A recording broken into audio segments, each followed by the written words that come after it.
하나님의 말씀은 사도행전 2장 5절부터 13절까지 함께 봉독하겠습니다.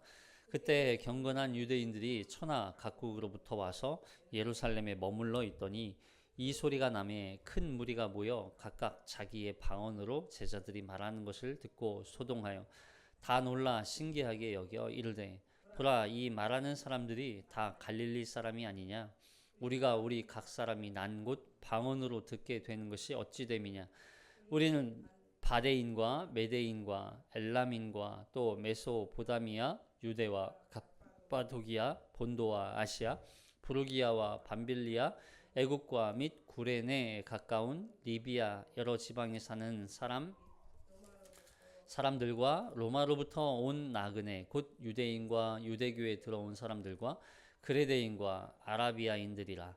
우리가 다 우리의 각 언어로 하나님의 큰 일을 말함을 듣는도다 하고 다 말하며 놀라며 당황하여 서로 이르되 이 어찌된 일이냐 하며 또 어떤 이들은 조롱하여 이르되 그들이 새 술에 취하였다 하더라. 아멘. 우리는 지난 시간에 이 사도행전 2장 1장과 2장 오순절 성령 강림 사건에 대한 말씀을 우리가 살펴보고 있습니다. 오순절 성령 강림 사건은 구약의 오순절의 의미를 더욱더 강화시켜 주고 있어요. 그러니까 모세가 십계명 돌판을 받았던 그 십계명의 그 계명의 말씀, 율법의 말씀, 그러니까 그 계명의 말씀을 모세는 돌판으로 받았지만 성령 강림을 통해서 이제는 그 계명의 말씀이 우리의 어디에 새겨진다고 말씀드렸어요? 마음에 새겨진다.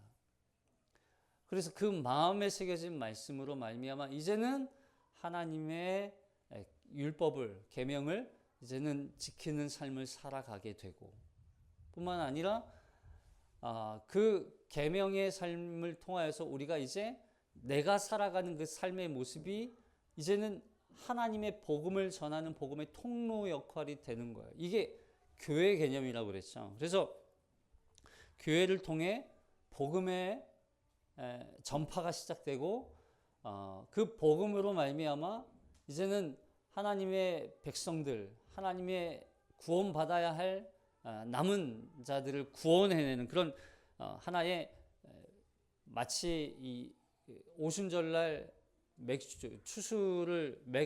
보리를 추수했던 것처럼 하나님의 추수의 때가 시작됐다. 그래서 잃어버린 영혼들을 구원해내기 위해 우리를 증인의 삶으로 이제는 부르신 그 부르심의 시작이 바로 오순절 성령 강림 사건이라고 말씀드렸죠. 그래서 신약에서 성령님이 이 오순절에 임하신 것은 단순히 우연이 아니라 바로 하나님의 철저한 계획 속에서 이루어진 옛 언약의 갱신, 새 언약의 성취를 상징적으로 우리에게 보여주는 거예요. 그래서 예레미야서 31장 33절에서도 내 법을 그들의 속에 두며 그 마음에 기록하였으며, 그러니까 이제는 그 계명이 하나의 어떤 돌판이나 어떤 그러니까 이런 돌판에 새겼다는 말은 강압적이고 주입적인 어떤 교육 방식에 의해서, 그리고 이걸 지켜야만 하는 어떤 지키면 복을 주고 지키지 않으면 복을 주지 않는 하나의 어떤 주종적인 어떤 그런 관계였다면, 마음에 이 법이 새겨졌다는 얘기는 그거와 관계없이 이제는 하나님의 그 계명, 하나님의 뜻, 하나님의 율법, 이걸 기꺼이 기쁨으로 이거 순종하고 지키게 된다는 거예요. 왜요? 이미 그 마음에 하나님의 법이 새겨져 있기 때문에. 이게 차이가 있는 거죠. 엄청난 차이죠. 구약 시대에는 어느 정도 하나님께서 너 이거 지키지 않으면 벌 줘, 하나님이 이런 개념이었다면 이 오순절 성령 강림 사건을 통해서 우리의 마음에 새겨진 이 율법의 새겨짐은 더 이상 해라 마라가 아니에요. 하면 복 주고 하지 않으면 복 안 줄게, 이런 개념이 아니라 기쁨으로 하는 거예요. 이미 새겨져 있기 때문에. 그걸 우리가 그렇게 살아가는 삶의 모습을 통해서 하나님의 그 추수의 시작이 시작되었다.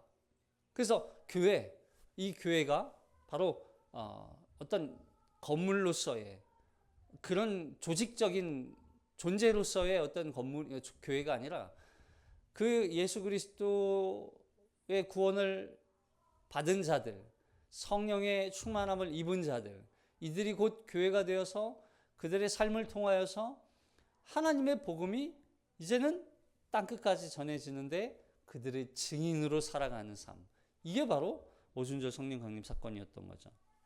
그래서 에스겔서에서도 36장에 내 새 영을 너희 속에 두고 내 율례를 행하게 하리니 라고 그래요. 그래서 그 새 영이, 성령이 오시면 내 율례, 하나님의 율법, 이걸 행하게 하시겠다는 거예요. 이것이 왜 오순절에 성령께서 임하셔야만 했는지를 아주 정확하게 보여주고 있는 것이죠. 하나님의 이 정확한 시간과 장소에서 하나님의 복음이 예루살렘 한 곳에서만 아니라 이제는 유대, 사마리아, 그리고 땅끝까지 전파되도록 하시기 위해서 오순절 성령께서 임하신, 그것도 각 나라와 백성과 방언의 그 형태로. 그래서 이 불은 번져나가는 그런 상징이고, 혀는 곧 말을 통해서 하나님의 복음이 온 전 세계로 확산되어져 가는 것을 보여주는 것이죠. 그러므로 오순절 성령 강림의 이 모습, 불의 혀처럼 임하였고, 그들이 다 성령의 충만함을 받고 성령이 말하게 하심을 따라서 다른 언어들로 말하기를 시작하는 것입니다. 그래서 여기서 말한다, 다른 언어는 이 단순히 알아들을 수 없는 그런 이상한 기괴한 그런 언어가 아니라 그 각 나라 언어들이란 각 나라 언어들. 그래서 각 나라와 백성과 족속이 알아들을 수 있는 언어, 그 언어로 복음을 전하게 되었다 하는 거예요. 자, 이걸 이제 5절에서 이렇게 얘기하고 있어요. 자, 오늘 본문 5절로 가볼게요. 시작. 그때 경건한 유대인들이 각각 천하 각국으로부터 와서 예루살렘에 머물러 있더니 이 소리가 남에 큰 무리가 모여 각각 자기의 방언으로 제자들이 말하는 것을 듣고 소동하여 다 놀라 신기하게 여겨 이르되 보라, 이 말하는 사람들이 다 갈릴리 사람이 아니냐? 우리 각 사람이 난 곳 방언으로 듣게 되는 것이 어찌 됨이냐? 그렇죠? 각 사람들이 지금 왔는데 자기 언어, 자기 나라 언어로 복음을 전하는 그 소리를 들으니까 막 소동이, 난리가 났어요. 기가 차고 너무 신기하고. 오순절을 지키기 위해서 수많은 외국인들, 그리고 다른 민족 사람들이 예루살렘으로 들어와서 머물고 있었단 말이에요. 근데 120명의 제자들이 성령의 말하게 하심을 따라서 다른 언어들로 큰 소리로 말하는 소리가 들려오는 거예요. 복음을 전하는, 복음에 대한 이야기가 막 들리기 시작하는 거죠. 그러니까 사람들이 모여가지고 무슨 소리야? 왜 우리 이야기로, 우리말로 이야기하지? 각각 그 나라 언어로 말하는 것을 듣고 소동이 일어났어요. 어떻게 저 사람들이 저런 이야기를 하지? 저런 말을 하지? 소동이 일어난 이유는 한 가지예요. 이 사람들이 다 갈릴리 사람이었기 때문이에요. 여러분, 왜요? 갈릴리 사람이라는 거하고 소동이 일어난 거하고 무슨 관계예요? 당시 이 갈릴리 사람이라는 표현은, 갈릴리가 어디였습니까? 어부들이 많은 데잖아요. 고기 잡는데. 그러니까 갈릴리 사람이야 라고 하는 이야기는 저 사람 어부야 이런 뜻이에요. 어부들이란 말인데, 어부들은, 여러분, 이 사람들이 살아생전 다른 나라, 다른 외지, 다른 사람을 만나서 다른 이야기, 다른 언어 배워본 적이 있을까요? 없을까요? 없죠. 근데 사실 우리도 마찬가지예요. 여기 아무리 여기서 그냥 유치원, 초등학교, 중고등학교, 고등학교 다녀도 외국인 만날 기회가, 물론 이제 요즘에는 좀 가끔 길 가다가 만나기도 하지만 이 당시 사람들은 아무리 그렇게 상업적으로 발달을 했어도 그렇게 막 그런 사람들, 외지 사람들을 만날 기회가 별로 없었단 말이죠. 더군다나 그런 데를 갈 이유도 없었고, 뿐만 아니라 이 사람들은 결국 배우지 못한 사람들이라는 의미예요. 그리고 좀 이렇게 형편이 좋지 않은 사람들, 먹고 살기 위해서 고기를 잡아야 하는 사람들, 이런 의미란 말이에요. 이 사람들이 다른 나라 언어, 다른 외국어를 쓴다? 이 사람들이 이걸 듣고 소동이 일어난 거야. 그러면 이 사람들이 지금 어느 지역에서 왔는지, 자, 여기 9절부터 기록해 놨죠. 보세요. 사도행전 2장 9절부터 보시면, 시작. 우리는 바데인과 메데인과 엘람인과 또 메소포타미아, 유대와 가파도기아, 본도와 아시아, 부르기아와 밤빌리아, 애국과 및 구레네에 가까운 리비아 여러 지방에 사는 사람들과 로마로부터 온 나그네 곧 유대인과 유대교에 들어온 사람들과 그레데인과 아라비아인들이라. 우리가 다 우리의 각 언어로 하나님의 큰 일을 말함을 듣는도다 하고 다 놀라며 당황하여 서로 이르되 이 어찌 된 일이냐. 이 사진을 보시면, 제가 사진을 넣어드렸잖아요. 가운데가 예루살렘이에요.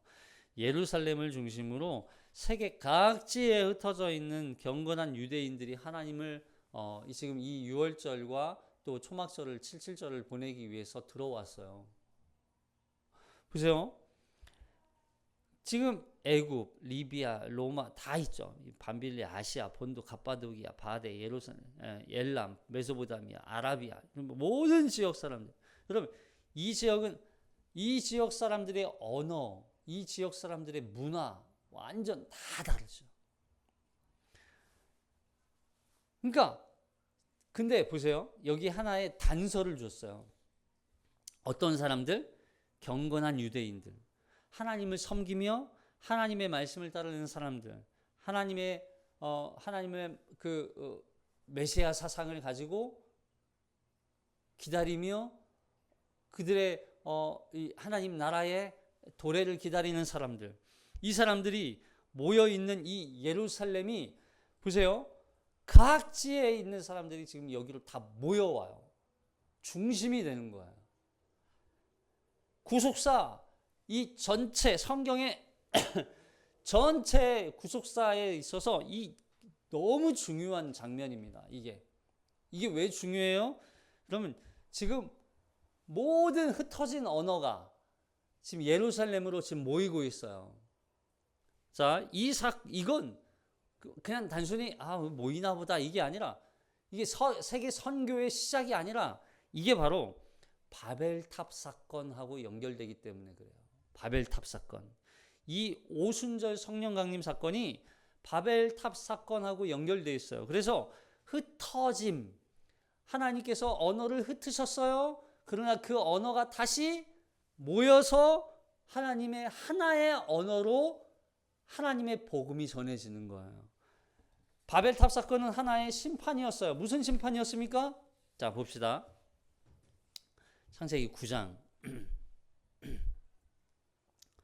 창세기 9장 1절 시작. 하나님이 노아와 그 아들들에게 복을 주시며 그들에게 이르시되 생육하고 번성하여 땅에 충만하라. 보세요. 지금 이게 노아에게 주신 하나님의 계명이에요. 말씀이에요.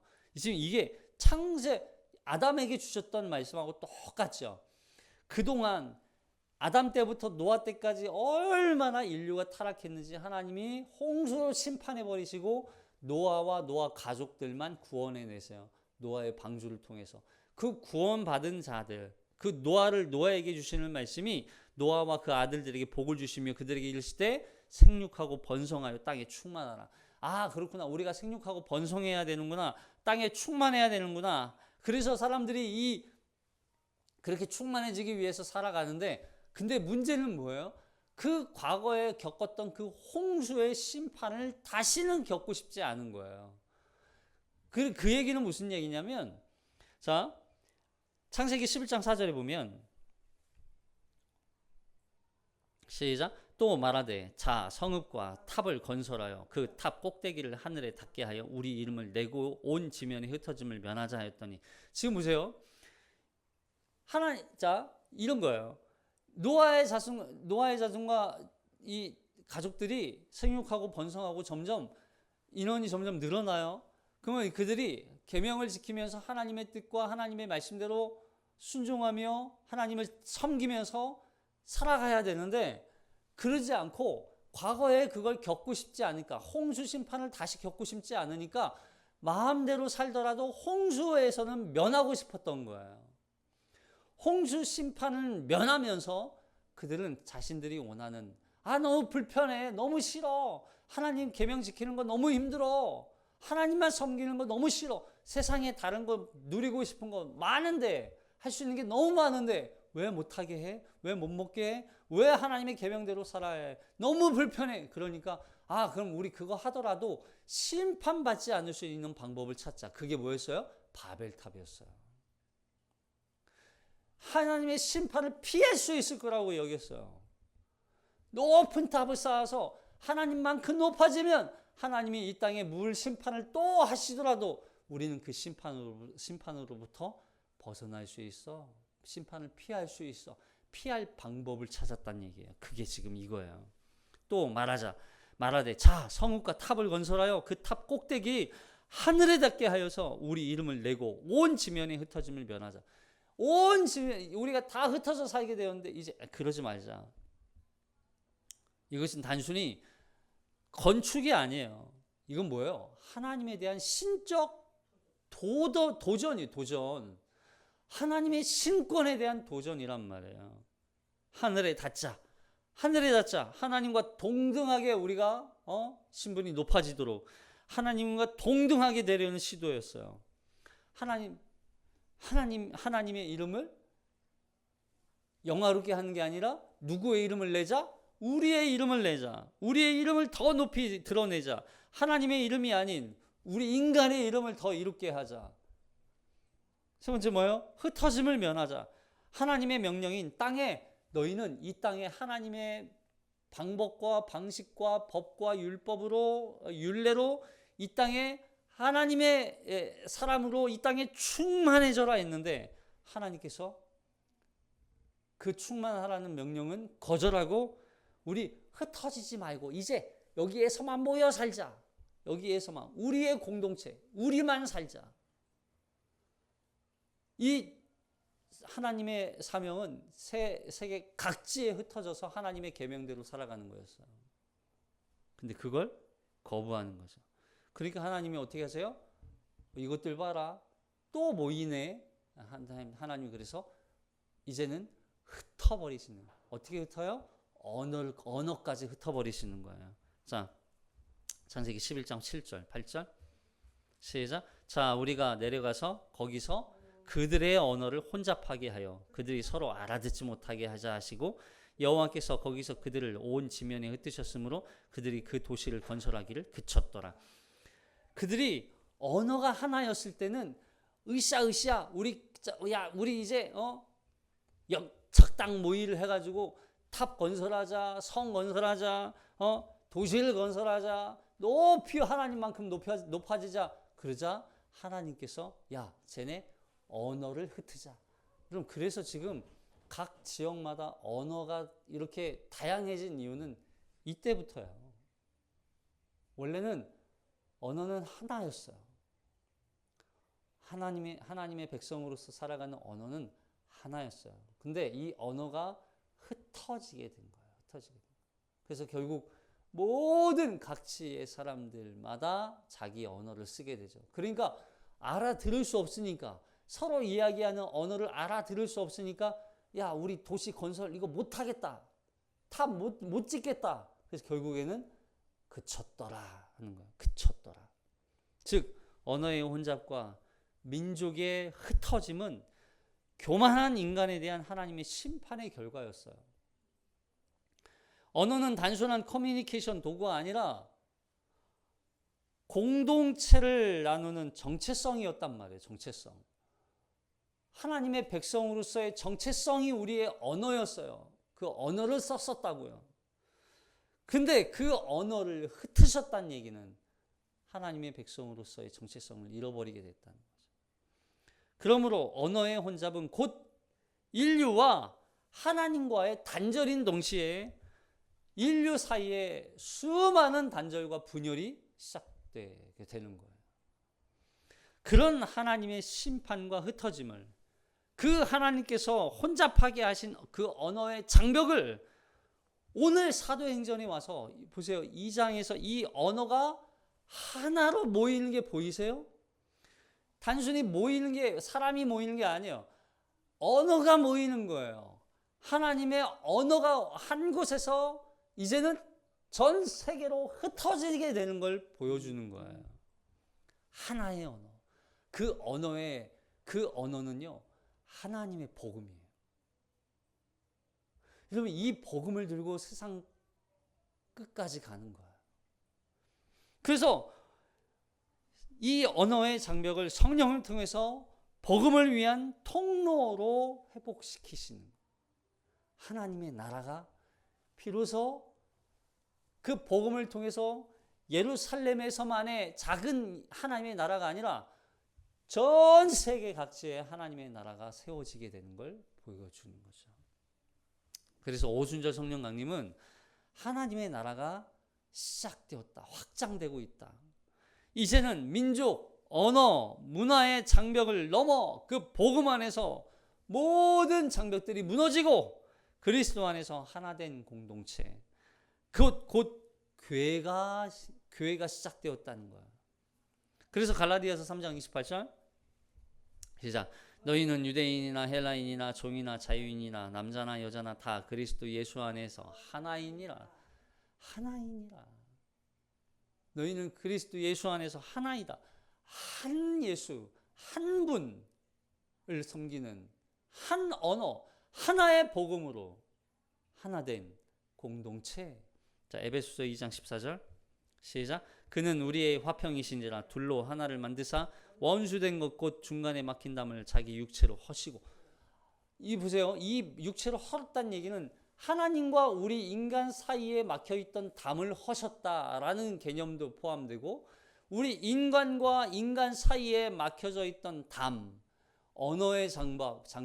그럼 언어의 장벽이라는 건 단순히 대한민국 사람과 어떤 중국인이나 일본인 이런 이제 어떤 개념, 나라와 나라의 그 언어의 장벽이 생겼다는 그런 의미도 있지만, 이거는 모든 사람들이 다 자기 언어로 살아간다는 얘기예요. 다 자기 언어로 살아가요. 옆에 있는 사람이 말하는 거 듣지 않아요. 다 자기가 하고 싶은 이야기만, 자기 언어만 하는 거예요. 자기 말만 전하는 거예요. 자기의 고집만, 자기의 뜻만 전하는 거예요. 다른 사람 의견은 중요하지 않아요. 그러니까 결국 사람과 사람 사이에서도 단절이 되죠. 복음의 단절, 관계의 단절, 결국 그 안에서 이루어진 다툼, 그로 인해서 결국 모든 이 시대의 문제가 시작되었던 것이죠. 단절로부터 온 어떤 대립 또는 싸움, 어떤 전쟁, 이 모든 것들이 다 단절로부터, 하나님과의 단절, 인간과의 단절, 자기 언어로 살아가는 거예요. 하나님의 방식이 아니라, 근데 그걸 하나님의 언어로 통일시키는 거예요. 그래서 결국 그 언어 통합이 이루어짐으로 말미암아 하나님의 복음으로 하나 되는 민족 공동체를 하나님이 만드시는, 이게 하나님 나라라는 거예요. 그래서 여러분, 하나님의 나라는 다른 게 아니에요. 서로 복음으로 예수 그리스도를 전하며 그 예수 그리스도를 믿는 자들로 하여금 이루어지는 그 수많은 영적 유익들의 그 이야기들, 대화들, 그들과 온전히 그리스도 안에서 하나됨, 이게 누려지는 곳, 거기가 바로 교회란 말이죠. 거기가 바로 천국인 거죠. 이게 하나님의 공동체예요.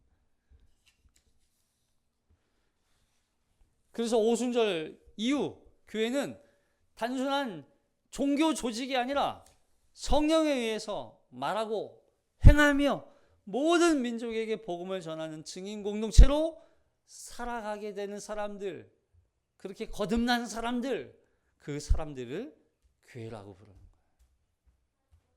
그래서 사도행전 1장 8절 다시 한번 읽어볼까요?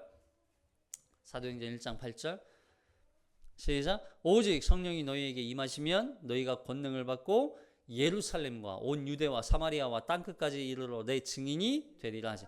보세요. 이게 누가복음에서는요. 이 복음이 이렇게 들어오는 방향이 있어요. 이게 무슨 얘기냐면 누가복음에서는 복음이 갈릴리에서 이 복음이 들어온다는 얘기는 예수님이 사역하시면서 예루살렘까지 오시는 과정을 설명하는 거거든요. 보세요. 예수님께서 갈릴리 첫 사역을 하시는 지역이 갈릴리예요. 갈릴리 지역에서 사역하시다가 온 유대와 사마리아 땅 쪽으로 오셔서 사역하시다가 그리고 예루살렘으로 들어오세요. 예루살렘 들어오셔서 십자가에 죽으시고 부활하시고 승천하신 데가 바로 예루살렘이죠. 근데 보세요.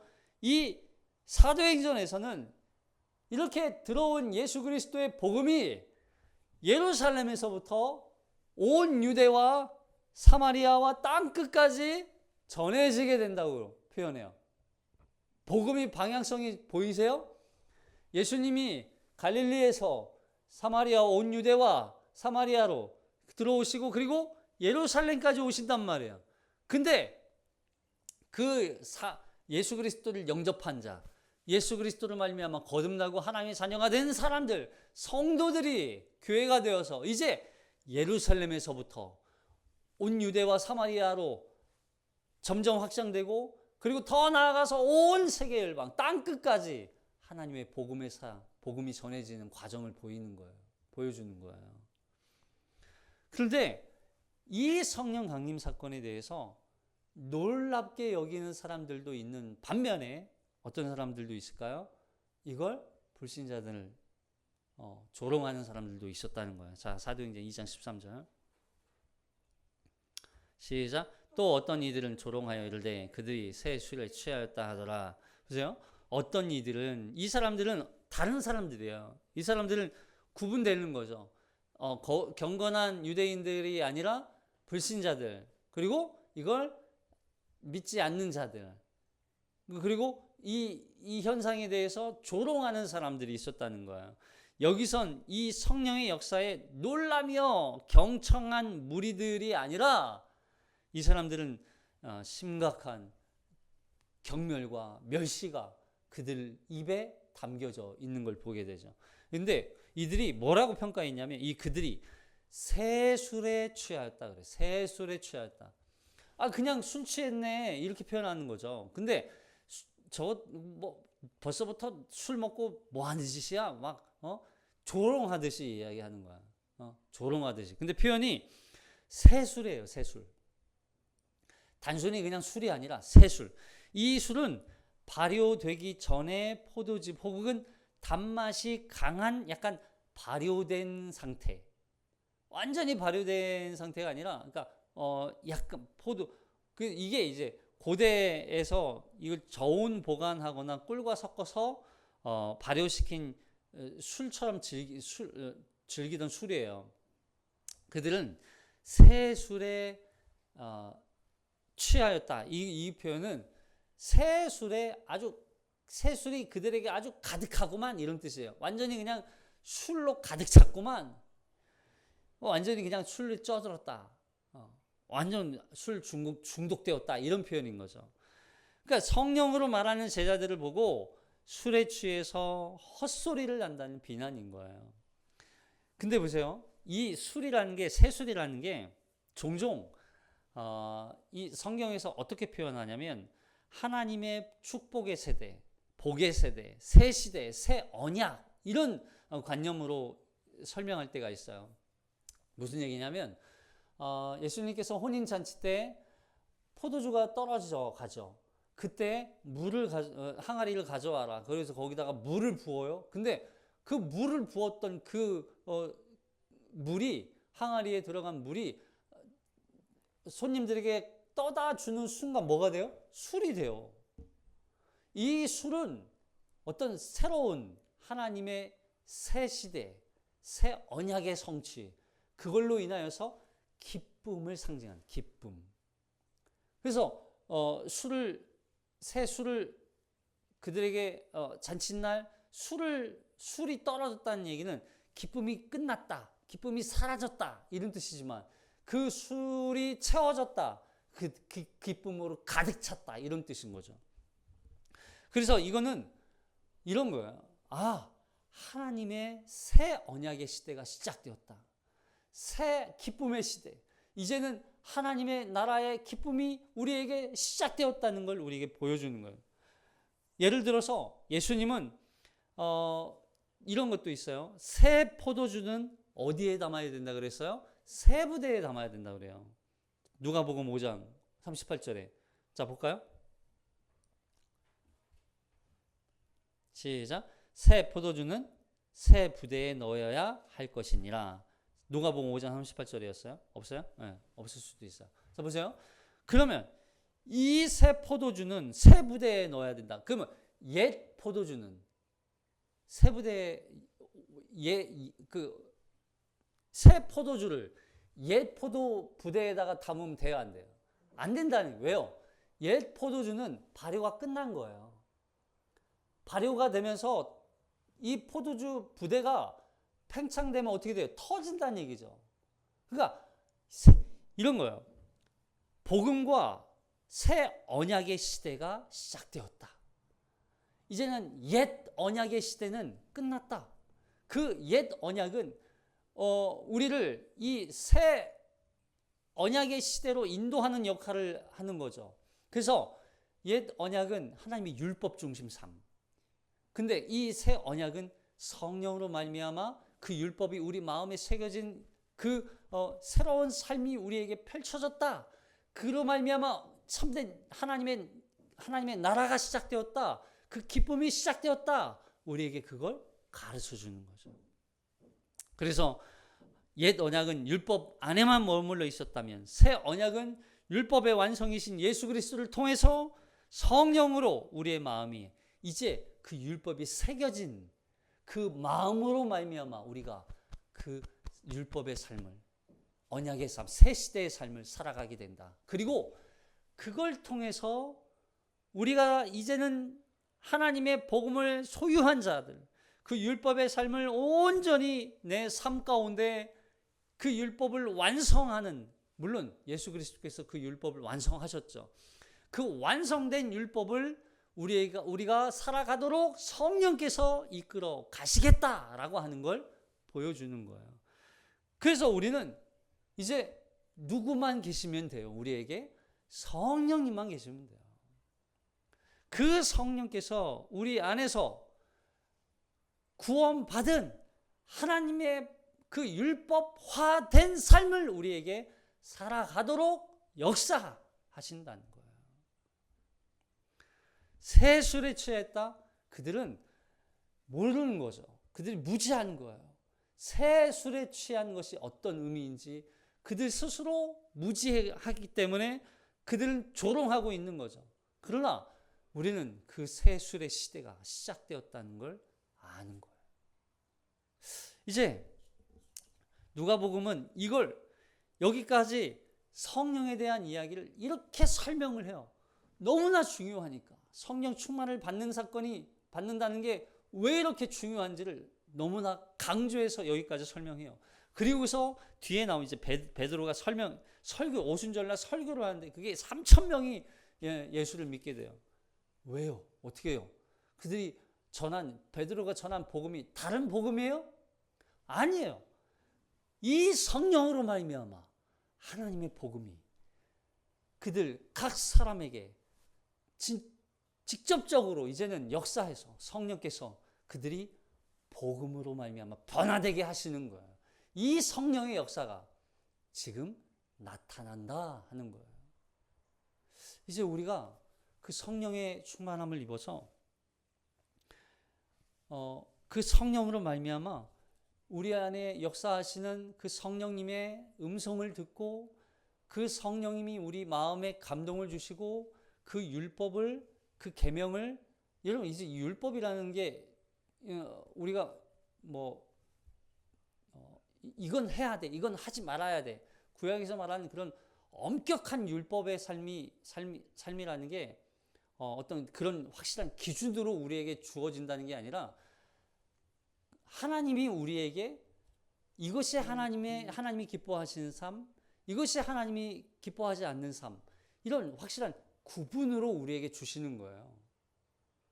단지 이런 어떤 뭐 율법 뭐 하다못해 오순절, 칠칠절 또 저기 부활절 이런 어떤 절기를 꼭 지켜야 되고, 유월절 절기를 꼭 지켜야 되고, 이런 절기 때 뭘 드려야 되고, 레위기에서 말한 어떤 의복을 꼭 입어야 되고, 어떤 그런 차원이 아니라 그 율법이 내면화되어서 이것이 하나님이 원하시고 기뻐하시는 삶인지, 단순히 이런 거죠. 또 주일날 온전히 하나님을 예배하고 하나님의 말씀을 듣고 그 음성을 듣고 하나님의 뜻 가운데 살기를 또 결단하고 한 주 동안 그 말씀에 순종하기 위해서 살아가는 그 삶, 그 삶의 모습들이 우리에게 이제는 율법의 체율화가 되는 거예요.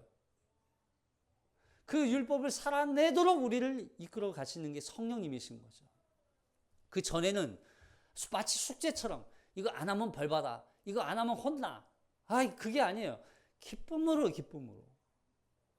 하나님이 원하시는 게 무엇인지 하나님을 너무나 사랑하니까, 하나님이 주신 우리에게 구원이 얼마나 높고 위대하고 값진 것인지 아니까 이걸 기쁨으로 살아가게 되는 거예요.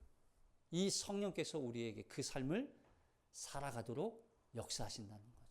그래서 우리는 항상 성령의 충만함을 입고 살아가요. 성령님이 우리 안에 계신 걸 부정하지 마시고 항상 인식하면서 그 성령님과 함께 동행하며 살 때 우리가 그 교회로서의 또 하나님의 복음의 증인으로서의 삶을 살아갈 수 있게 되는 줄로 믿습니다.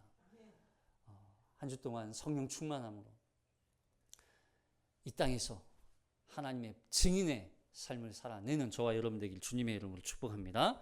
기도하겠습니다.